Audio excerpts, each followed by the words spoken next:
Sister FM, a rádio que faz cantar. Começa hoje um novo espaço a que chamamos Radar de Opiniões. É exatamente a opinião o ponto forte deste programa. Temos um painel fixo de comentadores de livre pensamento, pessoas locais que na primeira semana de cada mês estarão aqui para nos ajudar a compreender os assuntos da atualidade que mais destaque têm no momento. Eu sou a Piedade Neto, vou moderar este debate e tenho o apoio técnico do Rui Custódio. O painel é composto por Carlos Bonifácio, João Paulo Raimundo, José Costa e Sousa e Miguel Silvestre. Quero agradecer, em primeiro lugar, a disponibilidade para nos ajudarem a enriquecer este espaço radiofónico com as suas opiniões. Vamos começar então com o tema que cada um escolheu e, curiosamente ou não, porque as circunstâncias da atualidade assim o determinam, todos escolheram a crise global, que é uma matéria muito vasta, e então cada um dos nossos comentadores vai comentar esta crise global, mas de um determinado ponto de vista do que entender fazer sobre isso. O Carlos Bonifácio... Bem-vindo, sejam todos muito bem-vindos. Vai começar então, crise global, qual é a sua área que mais preocupa ou que mais quer, enfim, aqui debater sobre este problema? Seja bem-vindo. Mas muito boa tarde a todos. Eu quero saudar e agradecer o convite feito pela Rádio Sister para esta nova experiência. Portanto, estou aqui acompanhado por pessoas que, enfim, na área do documentário já têm uma grande experiência. Portanto, sinto-me à vontade com as pessoas, porque também já as conheço há algum tempo e, portanto, faço uma saudação especial, em primeiro lugar, à Piedade Neto, ao Rui Custódio, ao Costa e Sousa, ao Miguel Silvestre e ao João Paulo Raimundo. E, portanto, enfim, respondendo à questão colocada, efetivamente, eu vou analisar o tema, que é um tema da atualidade, mas mais numa visão, digamos, diplomática, de como as coisas têm acontecido, não, enfim, tanto na vertente, digamos, militar ou até económica. Portanto, é uma matéria que, sendo uma matéria de âmbito internacional e que é discutida numa rádio local, isso só revela que, de facto, hoje as questões internacionais têm muito a ver com as pessoas. Toda a gente é afetada por esta crise. Mesmo aqueles que acham que isto é uma coisa muito distante, que não toca a eles, toca a toda a gente. E, portanto, está à vista, com mais ou menos consequências, mas está à vista. Vamos ver o tempo que esta crise ou que este conflito vai demorar, mas a verdade é que toda a gente, ninguém fica de fora e, portanto, hoje, em qualquer parte do mundo, as pessoas são efetivamente afetadas por acontecimentos de natureza mundial. Claro está que esta guerra foi iniciada pelos Estados Unidos, é uma guerra ilegal, isso tem que ser dito à luz do direito internacional, por um país democrático, e eu sublinho ainda por um país democrático, porque tem eleições, tem uma liderança errática, isso é uma realidade nua e crua, e quer dizer, o Sr. Trump hoje, é bom que as pessoas digam isto, eu compreendo que em termos diplomáticos há alguma cautela em dizer isto que eu vou dizer a seguir, mas eu estou mais à vontade para isso. Estamos a falar de uma pessoa senil e demente. Este é o problema. E o mundo está agarrado a uma pessoa senil e demente. Portanto, uma pessoa que todos os dias tem uma opinião diferente, que diplomacia se pode chamar a isto? Nada. Não há diplomacia possível. Aliás, as pessoas que estão à sua volta e que são, digamos, os agentes diplomáticos dos Estados Unidos, são pessoas do círculo do Sr. Trump. O Sr. Witkoff, o que é que ele é? Não é mais do que um especulador imobiliário. O seu genro, o que é? É um homem que gera fundos. E, portanto, quer dizer, isto é inacreditável. A América, que era reconhecida como um país e uma potência com grande diplomacia política e económica, tudo isso desapareceu com a administração do Sr. Trump. Se olharmos, por exemplo, onde é que estão os em Kissinger do século XXI? Não existe. Portanto, está entregue a pessoas que têm interesses, confundem os interesses dos Estados Unidos com os seus interesses pessoais. E o que está aqui a acontecer é o mundo está a empobrecer e o Sr. Trump e a sua família e os seus amigos estão a aumentar os seus recursos. E, portanto, isto é inqualificável. Vê-se, olhando bem para a diplomacia Europeia, eu até às vezes tenho dificuldade em perceber como é que as pessoas são tão compreensivas, os dirigentes europeus são tão compreensivas com o Sr. Trump, porque é muito difícil. Ainda ontem o Sr. Trump brincou, gozou, é o termo, temos que usar com o Presidente de França. E ele diz que foi muito infeliz, o Presidente de França diz que foi muito infeliz. Não, mas aquilo é gozar, é achincalhar mesmo. Está a ir longe demais. Por isso eu usei esta expressão, que eu sei que é uma expressão dura, demência. Isto já revela demência. E, portanto, o mundo está agarrado a isto. E repare, se olharmos, quais são os fundamentos para esta guerra? Primeiro, para resolver o problema das armas nucleares. Está a provar qual era o patamar em que o Irão estava em termos de armas nucleares. Depois verificou-se que essa não era... Enfim, podia ser a mudança do regime. Eu, com isto, não estou a dizer que o regime iraniano seja um regime recomendável. Longe disso. É um regime que viola os direitos humanos, não é? Inaceitável. Mas depois é para resolver o problema do abastecimento do petróleo a nível global. Já estamos em três objetivos de outra natureza. E agora é para abrir o Estreito de Hormuz. Quer dizer, onde é que os Estados Unidos querem levar? Até onde é que querem levar? Vamos fazer esta primeira ronda e vou passar ao João Paulo Raimundo, que é justamente ainda dentro da crise global, é precisamente o petróleo e o Estreito de Hormuz que ele quer, enfim, trazer aqui à discussão. É verdade. Bem-vindo, João Paulo. Bem, muito obrigado. Um cumprimento especial para Piedade Neto, Rui Custódio, Costa e Sousa, Miguel Silvestre e Carlos Bonifácio, e também a todos os ouvintes que nos vão ouvir todos os sábados, uma vez por mês. Esta guerra provoca o fecho do Estreito de Hormuz, o que provoca, como é natural, o aumento exponencial de todos os combustíveis. Desculpa, aumentando os combustíveis, aumenta tudo, porque de facto é esse o problema. Aí é que está o problema grave. O risco que corremos é as economias mundiais provocar ao fim e ao cabo uma ruína em todas as economias. E voltamos ao tema do Trump. Não há dúvida nenhuma que é um risco, é um incrível risco numa guerra destas. Eu acho que um dos objetivos é criar um país gigante, fazer um Israel gigante, se abarcando ali aquela área toda. Pode ser um dos objetivos. Mas depois vê-se como é que ele circula. Nos dias diz que sai da NATO, que deixa a NATO. Ora, a NATO é uma organização histórica, não é uma coisa, não é um clube que se criou ali num fim de semana. Não, a NATO é uma organização mundial que tem ramos e que tem raízes históricas de há muitos anos. Não é coisa para dizer num fim de semana que se vai sair da NATO. Este homem está completamente perdido. E depois pensamos também quais são as outras intenções deste homem completamente maluco. Achas, desculpa, que é só este homem ou Benjamin Netanyahu também tem aqui Sim. uma palavra, ou seja, um papel... Sim, preponderante. Pois, ou os dois juntos. Eu estou convencido que a América neste momento, Trump e toda a América, não consegue dizer não a esse homem, Netanyahu. Aliás, uma das intenções poderá ser a venda das armas, porque há um momento em que eles têm os armazéns completamente cheios de armas. E os homens das armas, assim como os medicamentos, etc., há vários homens que mandam nos Estados Unidos da América. Um deles, um dos objetivos era também vender o armamento que está em excesso, para depois fabricarem mais, etc., etc.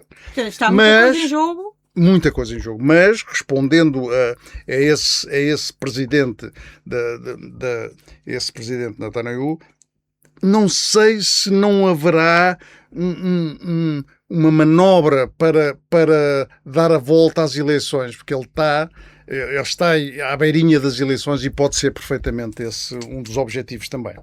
Ora, José Costa e Sousa, a crise global, quer vê-la por que prisma, digamos assim? Já há tanta maneira de ver. Eu qual ia é abordar um pouco pelo prisma da Europa e do papel da Europa no mundo. Só acrescentar aqui 2 ou 3 coisas àquilo que foi dito foi. Primeiro, os Estados Unidos têm um presidente que tem um caráter, no mínimo duvidoso. Se aliarmos a isto os 80 anos, se aliarmos a isto a visão de grupo e de interesse de grupo que ele tem, percebemos muitas das posições.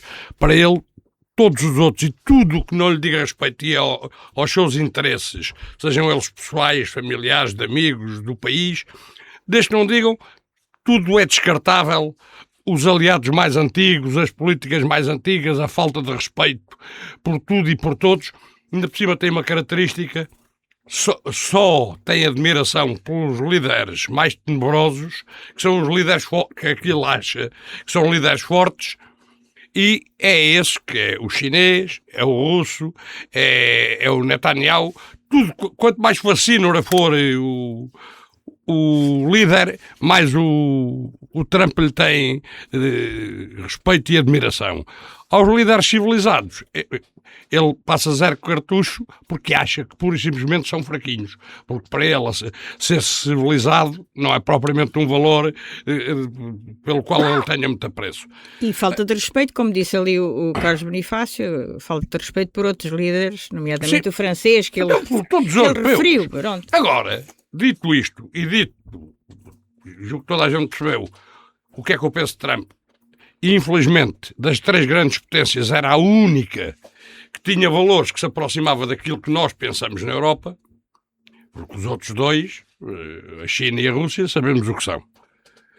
Vamos ver onde é que os Estados Unidos param, porque os Estados Unidos são um país democrata, acrescentar ainda.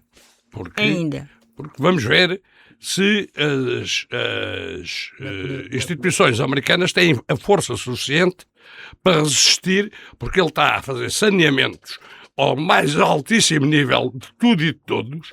Vamos ver onde é que vamos parar. Está a obliterar. Que vamos ver onde é que... Agora, dito isto, vamos analisar a Europa.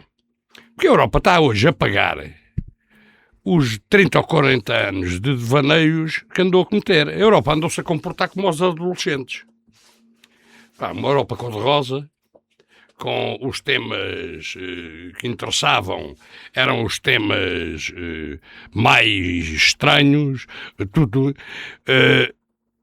Estado social, discussões de temas que dividem toda a gente, e quando alguém com mais juízo dizia assim, atenção, que os russos andam se a armar há muitos anos, a Rússia começa a ser um perigo, lá está esta gente sem nenhum tipo de sensibilidade para as coisas importantes a falar, estragar dinheirinho em armas, mandar os nossos filhos para a morte, tudo coisinhas com muita lógica. E depois a Europa achava que era assim, nós temos Estado Social, nós temos direito dos nossos velhinhos a fazerem todos 3, 4 viagens por ano para se divertirem e passarem uma velhice como deve ser. Quando estão doentes, o Estado Social protege-os. E quando houver uma guerra e a Rússia se portar mal, lá estarão os americanos para vir cá morrer por nós. Como é evidente, esse filme não existe. Porque ninguém podia pensar que os americanos andassem a gastar aquilo que a Europa não gastava e que depois um dia viesse cá pôr os seus a morrerem para proteger a Europa que não quer pagar. Porque a Europa, uma coisa é as loucuras do Trump dos 5% e dos 6%, outra coisa é os 2% de Espanha, ou 1,5% de Espanha, 1,8% de Portugal, 1,7% da Itália, e eu já não estou... Porque quem aí, neste momento, se está a armar são os que estão próximos dos russos. São os países escandinavos, são a Polónia, porque têm as barbas de molho, estão ao lado do monstro. Agora, a Europa ganha juízo e percebe que, infelizmente, o mundo é o que é. E que a Europa vai ter que dar menos, se calhar, para determinado tipo de coisas. Porque vai ter que gastar em armas vai ter que ter homens e mulheres armados e preparados para quando um dia os russos, porque os russos, se o Putin durar muito tempo, ainda não se esqueceram dos Bálticos, ainda não se esqueceram de uma série de coisas, não é a Ucrânia, eles não se esquecem disso. Nós temos de estar preparados para um dia ter capacidade para defender os países bálticos. Se eles forem aos bálticos a seguir, vão aos outros e, ainda por cima, tendo infiltrado canalhas como tem, nomeadamente como os húngaros, ainda esta semana se percebeu que o ministro dos Negócios Estrangeiros não passava de um espião russo, que teve a lata de dizer, quando foi confrontado com as informações que passava para a Rússia logo a seguir às reuniões da União Europeia, achou escandaloso que andassem a ouvir os telefonemas dele. Não era escandaloso ele ser espião e ser bufo daquilo que a Europa discutia. Era escandaloso, é escandaloso, Portanto, se a Europa não perceber isto, se as Inglaterras, e a Inglaterra, apesar de tudo, é menos má, as Inglaterras, as Franças, as Alemanhas, as Itálias, os grandes países, nós valemos o que valemos. A Espanha, se não percebermos isto, se calhar o melhor que temos a fazer é começar a aprender russo. Vamos terminar esta primeira ronda com o Miguel Silvestre, depois ainda temos tempo de rebater este e outras áreas da crise. Miguel Silvestre, sei que tu queres falar sobre a parte económica. A parte económica também não está a correr nada bem, mesmo nos Estados Unidos, que os americanos já estão, de facto, desiludidos. Achas que é por aí que será o calcanhar daqueles da queda americana ou do Trump? Olá, boa tarde a todos. Seja bem-vindo. Obrigado também pelo convite e obrigado por este início que já me facilitou um bocadinho até a mim o meu trabalho, aqui do ponto de vista de comentário. Eu creio que sim, e o que eu acho que esta guerra no Irão também está a demonstrar é que aquilo que era o que se sentia que Trump era um pouco os blocos, digamos assim, de poder económico em choque e as tensões militares que existiam era um bocado este alinhamento dos Estados Unidos a tentar fazer face à China e ao poderio crescente do ponto de vista económico da China, mas eu acho que esta guerra demonstra que de facto é uma guerra completamente até paralela ou alheia a essa questão. Por mais que nós achemos que o petróleo e obviamente que um dos interesses dos Estados Unidos continuava a ter ali um país que não era um país amigo, que é um país hostil e que tem interesse obviamente nas reservas de petróleo, mas eu tenho uma ideia e a minha opinião, creio que isto foi uma guerra para desviar do assunto interno gravíssimo e preocupante que atacou ali a elite dos Estados Unidos e que atingiu o presidente. Também achas que isto é uma cortina para... Eu creio que uma das Estamos principais... a falar do caso Epstein. Epstein, sim. Acho que sim. E acho também que, naturalmente, esta guerra interessa em primeiro lugar a Israel, que a Israel teve aqui uma oportunidade... Só interromper para dizer uma coisa. Eu acho isso tão mal. Alguém pensa que o Trump, que é um rapaz que sempre tratou tão bem as raparigas, era capaz de estar metido no caso Epstein? Pelos vistos, talvez. Ninguém põe as mãos no fogo, pois não. E portanto, eu acho então, que esses blocos económicos que estavam em choque e a lógica, muitos Estados Unidos que se sentia era de facto afirmar-se perante a China e de recuperar ali algum protagonismo que, do ponto de vista económico, continua a ter, como é óbvio. Mas os sinais de futuro são que grande parte de tudo o que é metais, tudo o que são terrenos raros, estão na posse da China. E, portanto, tudo o que é tecnológico depende desses materiais, precisa desses recursos e esses recursos já não estão nas mãos dos Estados Unidos. Portanto, Trump traz aqui uma imagem, do ponto de vista económico, de uma solução do que era, se calhar, os Estados Unidos dos anos 80, 90. A mim parece-me que em muitas coisas muito aliado daquilo que é a realidade do que está a acontecer, mas eu queria também chamar aqui a atenção que nós estamos a brincar com o fogo, não só por causa disso, mas também porque neste momento está uma revolução em curso, não só na economia, mas em toda a sociedade, com a inteligência artificial. E muitas das vezes são coisas que nós ouvimos, falamos, já trabalhamos ou já brincamos com essas tecnologias, mas não estamos a perceber os impactos significativos do que aí vem. Para ti, o que é que te preocupa aí? Que acha que impactos, assim, 2 ou 3 que achas que vai mesmo acontecer? Eu sou um defensor do ponto de vista da utilização, porque acho que é inevitável e acho que não vale a pena nós lutarmos contra isso. É uma ferramenta como lutamos importante. com a internet. Acho que é preciso haver sempre debates importantes sobre questões de regulação. Pelo menos o debate tem que haver. Não sei se é obrigatório existir, mas tem que haver o debate, tem que se falar sobre isso. E acho que esse papel da União Europeia, que nós muitas das vezes criticamos, é fundamental que exista, porque a União Europeia muitas das vezes é excessivamente regulamentar, mas também acho que tem que haver esse debate. Temos que ter o debate. Se eu acho que é o caminho, Acho que muitas das vezes é regulamentação a mais. Mas é preciso nós percebermos pelo menos e discutirmos a dimensão do que está a acontecer. E a dimensão do que está a acontecer é que nós neste momento até as empresas tecnológicas, nós estamos a falar de despedimentos. A Oracle neste momento vai despedir 33 mil pessoas. 33 mil pessoas são quase 20% da força de trabalho de uma das maiores empresas do mundo, não é? E estamos a falar de empresas que estão a fazer isto com resultados... Qual é a empresa? A Oracle. E estamos a falar disto de empresas que têm resultados financeiros absolutamente fantásticos. Portanto, não estão em situações de prejuízo. Mas isto já aconteceu com a Microsoft, aconteceu com a Amazon, e, portanto, há um fenómeno que está a acontecer de desemprego altamente qualificado. Portanto, são pessoas que têm altíssimas qualificações, competências. Estamos a falar, acima de tudo, de engenheiros, programadores, que neste momento estão aqui numa fase de um bocado de indefinição sobre qual é a dimensão real do que está a acontecer. E isto liga com todos estes projetos de poder que neste momento estão em curso. Nós, a semana passada, ou há 15 dias, tivemos uma notícia extraordinária, que foi uma empresa, uma das várias empresas ligadas à inteligência artificial, a Anthropic, que colocou-se contra uma decisão do Estado americano que queria ter acesso a tudo o que era informação que estava contida sem qualquer restrição.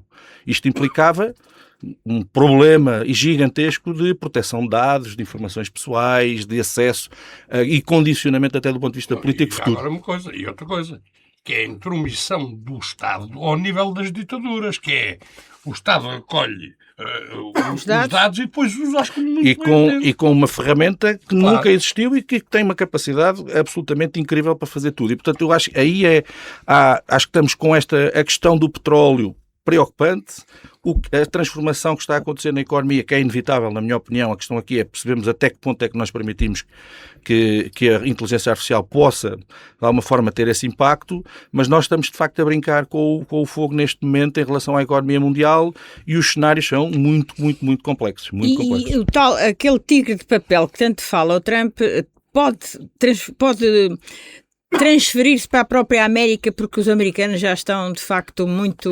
Eu creio que sim, que agora está a tocar... O nível descontentes com o nível de vida é altíssimo e agora está a tocar nas poucas coisas onde, de facto, era mais barato, que era a questão dos combustíveis. E, portanto, isto já está a ter consequências do ponto de vista interno. E os níveis o que acho extraordinário é que os níveis de aprovação dele neste momento são 30%, mesmo assim. Ou seja, ainda há 30% dos americanos que considera que ele está a ser um bom presidente. E vamos ter... Eu sei que podemos olhar para os 70%. Mas 30%, mas há 20% de americanos, se ele for apanhado a assaltar um banco, dizem, coitadinho do senhor, há de ter sido obrigado a fazer isto por uma razão qualquer válida.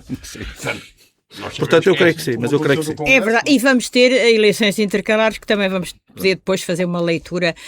E agora vamos só fazer um curtinho intervalo neste radar de opiniões e voltamos a seguir. Retomamos aqui o nosso radar de opiniões com um novo painel de todos os primeiros sábados de cada mês. Carlos Bonifácio, João Paulo Raimundo, José Costa e Sousa e Miguel Silvestre. Ora, já fizemos uma ronda, podemos continuar neste tema infinitamente. Vamos ali ao Carlos Bonifácio para, enfim, dizer o que lhe aprouver sobre este tema, no mesmo prisma ou noutro que entender depois da nossa conversa. Eu estava a ouvir os meus colegas e estávamos a falar sobre esta questão Europa versus Estados Unidos, e se voltarmos um bocadinho atrás, 4, 5 meses, o que é que o Sr. Trump dizia? Dizia que tinha acabado com 7 guerras. Pois ele, ao fim de 4 meses, meteu-se na guerra mais difícil que os Estados Unidos tiveram pela frente. Meter-se nesta guerra. Porque, na realidade, mesmo o Sr. Bush, com a invasão no Iraque, era uma guerra, eu diria que em termos bélicos, mais acessível para os Estados Unidos do que agora para o Irão. O Irão é uma potência, é um país e uma região com uma história milenar. E, portanto, a cultura persa é algo que o Sr. Trump provavelmente nem sabe, não é? Nem nunca abordou essa questão. Tapetes, e, portanto, eu diria que é quase missão impossível os Estados Unidos derrubarem o regime iraniano só fazendo bombardeamentos. Tinham que colocar tropas no terreno e com custos terríveis. Ora, isso contradiz tudo aquilo que o Sr. Trump disse há 4 meses atrás. Ele até queria o Prémio Nobel da Paz. Como é que é possível isto? Quer dizer, nós não estamos a falar de afirmações feitas há anos, é há meses. E, portanto, eu penso que a situação atual e que se vai agravar, nomeadamente para a sociedade americana, pode levar ao descrédito completo, mesmo dentro do grupo MAGA. O grupo MAGA, digamos, é um grupo dentro dos republicanos e que são contra, de uma forma geral, são contra esta intervenção, e muitas vezes questionamos-nos, então, onde é que estão os generais do Pentágono? Homens que têm pensamento, planeamento. Onde é que estão esses homens? Esses homens foram todos afastados. E, portanto, neste momento, o senhor Trump, muito influenciado, de facto, por Netanyahu, que tem um problema interno para resolver, ainda que eu diga o seguinte, quer dizer, é bom pôr as coisas nos pontos certos. O Estado de Israel tem direito à sua existência.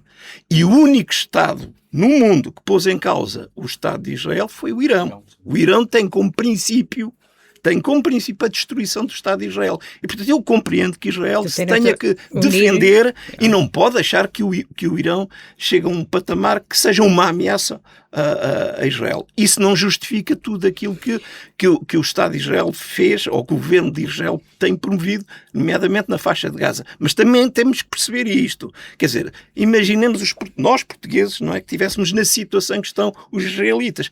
Precisamos de alguma proteção e não podemos admitir que haja um Estado que queira acabar com o nosso Estado. Agora, isso é outra coisa. A dimensão a que chegamos com o Sr. Trump é algo de surreal. Surreal neste sentido. Aquilo que o Trump diz e faz nos Estados Unidos, na Europa, era crime. Na Europa, aquilo que ele diz, aquilo que ele faz, era crime, já tinha sido detido, provavelmente já tinha sido afastado. Porque, na verdade, ele confunde os interesses americanos com os interesses da sua família, com os interesses dos seus amigos. Isto é inaceitável na nossa cultura democrática, numa democracia liberal. Mas isto foi possível no século XXI, nos Estados Unidos. Sendo o Carlos Bonifácio um estratega e uma pessoa que está ligada também a estas questões da diplomacia, o facto dos Estados Unidos se unirem a Israel e do Irão ser aquela potência que falou há pouco, altamente, mais que aquilo que nós julgamos, embora o regime seja bastante deplorável, não é? Mas para nós europeus, esta questão de Israel estar com os Estados Unidos...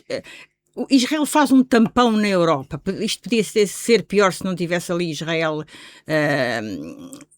a combater. Repare, neste momento, quer dizer, no últimos, até o 7 de outubro de 2023, salvo erro, quando cederam, digamos, os ataques do Hamas em território israelita, o Israel estava muito próximo de chegar a um acordo com vários países, com a Arábia Saudita, exatamente. Já tinha estabilizado com o Egito, com o Qatar, portanto todos os países da região estavam mais ou menos, o único que não estava, de facto, era o Irão. Mas havia um consenso, digamos já, que se tinha para uma paz mais ou menos duradoura. Estava sempre dependente a questão do Irão. E teve sempre dependente da questão do Irão.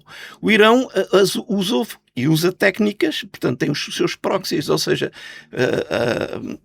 pequenos grupos, não, alguns grupos até com grande dimensão, que atuam, digamos, com a ajuda do Irão. O Hezbollah é o exemplo mais evidente, que tem capacidade, que tem milhares de mísseis. O Hezbollah tem milhares de mísseis e tem capacidade para atacar Israel. E, portanto... Israel faz tampão para a Europa ou não? É isso que as pessoas às vezes questionam. É bom que seja com os Estados Unidos ou não? Não. O Israel tem direito... Não é vamos lá ver. O Irão não é uma ameaça à Europa. Pois. Não é uma... Economicamente não é uma... Aliás, o Irão precisa da Europa. Não precisa só da China. Eu diria que o Irão precisa da China, mas precisa da Europa. Porque precisa de vender... o petróleo, não é? É um parceiro. Claro que temos o problema dos direitos humanos. É verdade, isso é outra questão. É uma questão mas é muito importante. Portanto, o Irão nunca foi uma ameaça e não é uma ameaça para a Europa. Em termos económicos? Em termos económicos não, porque, quer dizer, não é o caso de Portugal, porque Portugal não depende muito do petróleo iraniano, mas há muitos países que dependem do petróleo iraniano. E, portanto, e o Irão também precisa da Europa. como é óbvio, tem que vender a alguém. Exatamente. Vamos para o João Paulo Raimundo. Continuamos ali pelo Estreito de Hormuz. Este fechar do Estreito, ou ter ali certos constrangimentos, isto de facto é um grande problema que tem que se levantar esta imposição do fecho do Estreito. É verdade, é verdade. É estratégico. Nós não podemos defender o regime do Irão, obviamente, que podemos considerar terrorista. Eu há pouco não falei no caso Epstein, não há dúvida nenhuma que esse pode ser dos grandes... O que explotou isto tudo. Exatamente. Falei só nas eleições, sim, sim. É uma possibilidade. Mas não há dúvida nenhuma que aquilo que apareceu e que depois ficou mais ou menos na penumbra do Trump, no caso Epstein, pode perfeitamente estar a ser abafado com estas... Agora uma secretária de Estado foi substituída porque estava à frente dessa investigação, não é? A verdade é o nome dela, Pam Bondi, exatamente. Isso possível. A razão foi porque não estava a ser suficientemente capaz na defesa de defender. Exatamente. Mas isto foi há dias que aconteceu. Há pouco tempo, mas lá está. Já foi aqui falado. Isto quase deixa de ser uma democracia. Quase. Os Estados Unidos estão quase a roçar a ditadura neste momento. Vamos ver em outubro. Em outubro, nas intercalares. Exatamente. Se nós abafarmos ou eliminarmos ou demitirmos todos os nossos opositores ou quem não nos esteja a defender, isso não é liberdade, isso não é democracia. Começa a não ser democracia. Portanto, temos de ter muito cuidado. Está a resvalar. E depois há outro problema que é o seguinte, e nós não falamos muito disto. As amizades entre Putin e Trump não são amizades quaisquer. O Trump como líder, ou seja, como líder democrático no mundo, não pode de maneira nenhuma ser amigo do Putin. Não pode ser.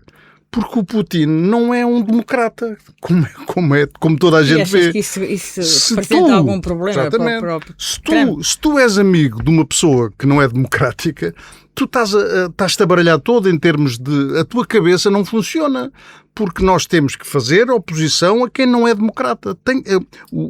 Os líderes... Eu sou daqueles que pensa que, infelizmente, não temos líderes no mundo. No mundo democrata, na Europa, o líder da Inglaterra é fraco. O líder da França é fraco. São pessoas muito fracas como líderes. Não há estadistas? Não há os estadistas que havia nos anos 50, 60, 70. Quer dizer, não tem comparação. Nós até podíamos não concordar muito com algumas ideias deles. Como era o caso de algumas ideias do Kissinger. Mas marcavam. Exatamente, Pedro. Como eram algumas ideias do Kissinger, por exemplo. É evidente que não podíamos concordar com todas as ideias, mas que lideravam o mundo, lideravam. Os líderes da Alemanha foram grandes líderes. Digam os nomes se querem ver. Lembrem-se lá daqueles nomes. De França tivemos grandes líderes também.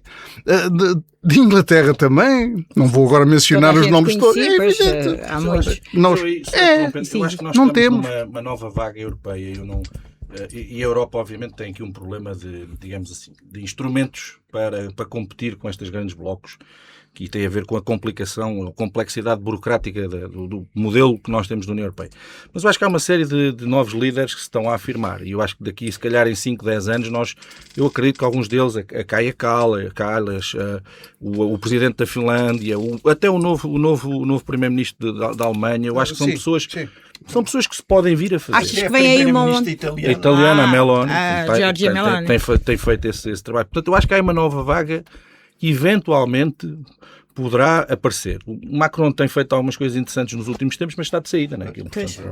Portanto, há sempre... E nós também temos esta característica, que isto às vezes é muito mais difícil sendo uma democracia, não é? Que as pessoas têm que sair. Enquanto comparativamente com uma Rússia, que as pessoas que eles estão eternamente e, portanto, enfim, temos que nos habituar àquele modelo. Apesar de tudo, é melhor. Acho que há aí alguns sinais interessantes. E se o Putin sair, pode vir um pior, atenção. Pois. Portanto, a Finlândia... É uma serpente com muitas cabeças. A Dinamarca. É a Rússia. Bom, vamos, Costa e Sousa, para rematar estes temas. Só 3 ou 4 coisas. 3 ou 4 coisas, que é para ainda irmos ao Carlos Bonifácio. Primeiro, a criação do Estado de Israel, nos termos em que foi criada a seguir à Segunda Guerra, é a mãe, ou o pai dos problemas todos.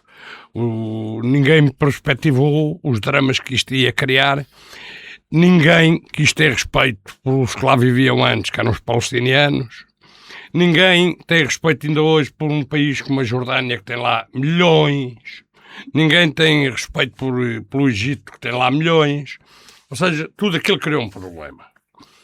E, com a queda da União Soviética, o Estado de Israel começou por ser um Estado de esquerda. Os kibbutz e toda a dimensão económica de Israel era uma dimensão de esquerda. E o Partido Trabalhista ganhava normalmente. Com a queda da União Soviética foram viver para Israel 2 milhões de judeus ultra-ortodoxos vindos da Rússia. O homem novo que o comunismo queria são aqueles 2 milhões de rapazes bem comportados que foram viver para Israel. Foram gente que foi educada pelo comunismo, deu aquilo. E então o Israel transformou-se num país completamente diferente.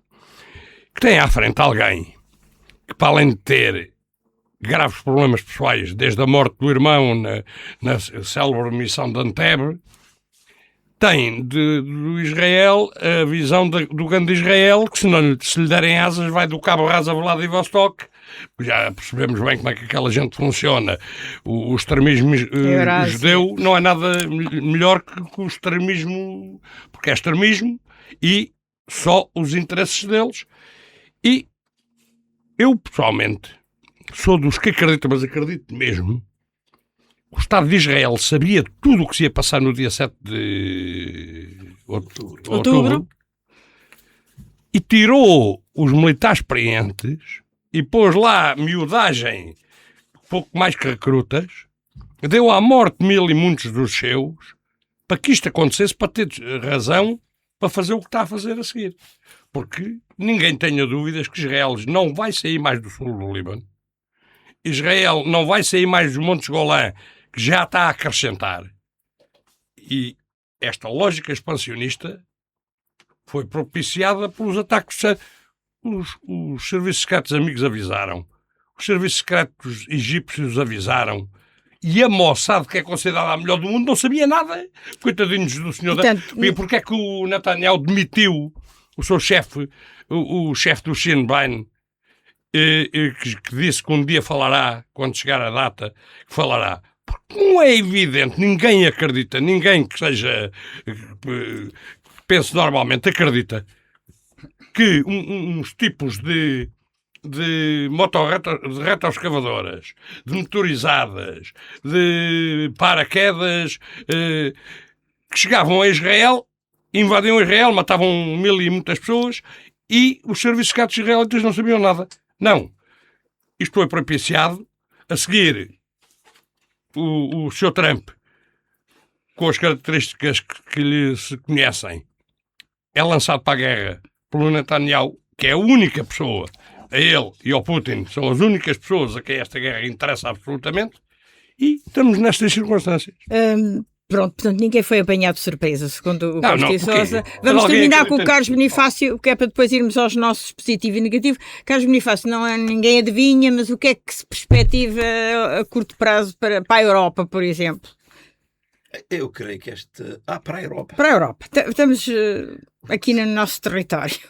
Mas quer dizer, em termos de defesa?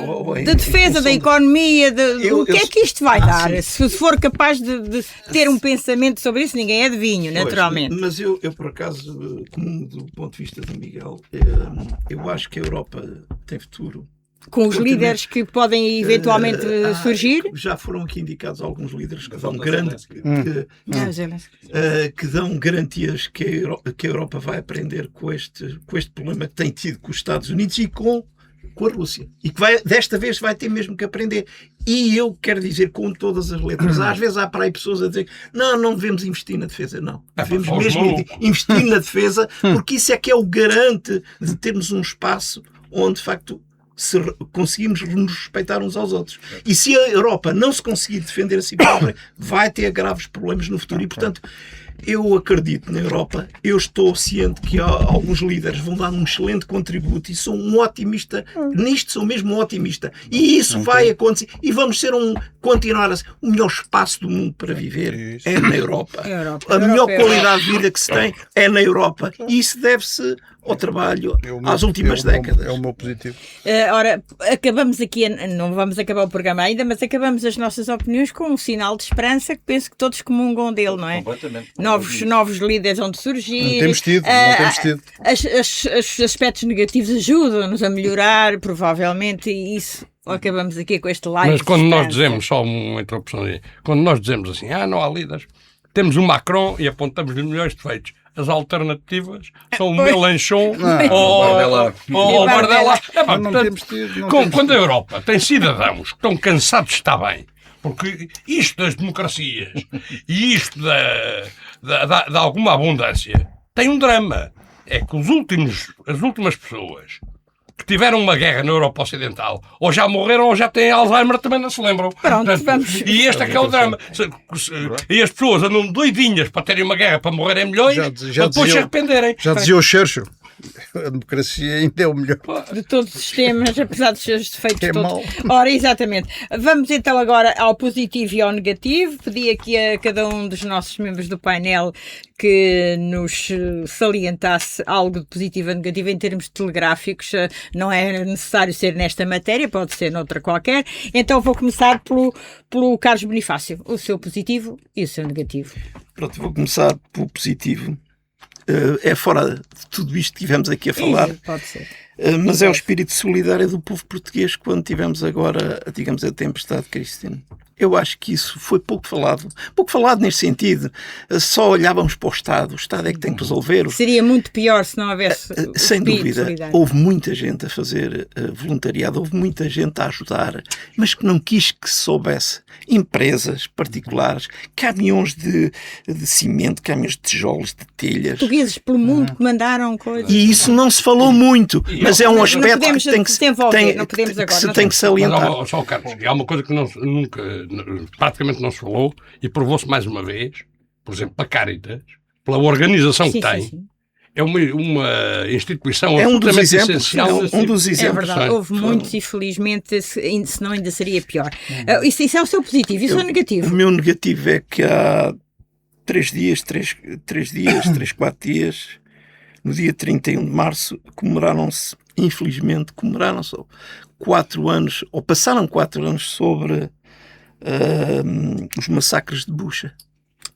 Há 4 anos atrás foram assassinados 480 civis numa localidade de Bucha, uma localidade pouco maior que Alcobaça. 400 mortas na rua. Onde se ia fazer civis, pessoas de bicicleta, pessoas que iam a sair de casa, pessoas que iam de carro, foram mortos por soldados russos. E até hoje, passados 4 anos, onde é que está a justiça?